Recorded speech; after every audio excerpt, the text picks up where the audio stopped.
guulaysa garabkaaga haddaan nahay ummadda reer Jubbaland waxaan kaa codsanaynaa xasanow inaad noo hagar baxdo haddaan reer Jubbaland nahay cunaqabatayntii iyo colaaddiina saaray inaad naga dulqaado taageero buuxda ku muujinaynaa garabkaaga nahay mar kastaba mudane madaxweyne waxaan kaa rabnaa inaad sidii madaxweyne hore aad nooga dhaqminaad nooga fiicnaato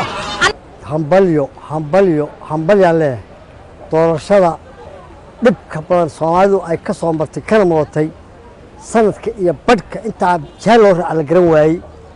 ee dadkii Soomaaliyeed meel joogan dibadda gudaba ay ku niyad jabeen oo ay isu dhiibeen ba inay dawlad la'aan ku dhacaan ay isu dhiibeen xaalayto in ay ku dhaco si nabadgelyo ay ku dhaco oo ku guuleystay Xasan Sheekh Maxamuud waanu hambalyeynaa boqolkiiba 90 maan hambalyeynaa waxaan ilaahay ka rajaynaa mid lagu nasto oo lagu raaxaysto oo Soomaali ku degta ilaahay inuu ka dhigo sanad iyo bar meel loo hagaaga la garan waay qalqal iyo walbahaar qarac amuu dhacaa dagaal see waxa u jiraan talada intay ka wareersan tahay waa halyeydii Soomaali waa waxgaradkii Soomaali waa kuwii dalka hagi lahay waa kuwii samata bixin lahay waa kuwaan sugayne markii xalay doorasho kal iyo laab sharaf iyo wanaag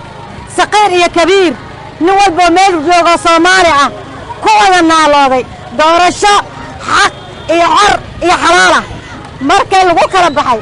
saddexdii wareeg sidaan u soo jeednaa saddexdii wareeg markii lagu kala haray oo inta musharaxa ay ku kala hareen ay gacanta isa saareen mudane Xasan Sheekh Shariif uu ku guuleystay hambalyo waa waxaan sugaynay waxaan hambalyeynaa Soomaaliya oo dhan waxa markaa kadib xaadana hambalyeynaa madaxweynaha sharafta leh Xasan Sheekh Maxamuud waxaan leenahay madaxweyne soo dhawaaw haddaan reer Jubbaland aad baan ku taageersanahay ma sha Allah mar waliba noolaaw waxaan ku sheegayaa sidii kii hore uu ku dhaqmay madaxweyne waad maadsantaa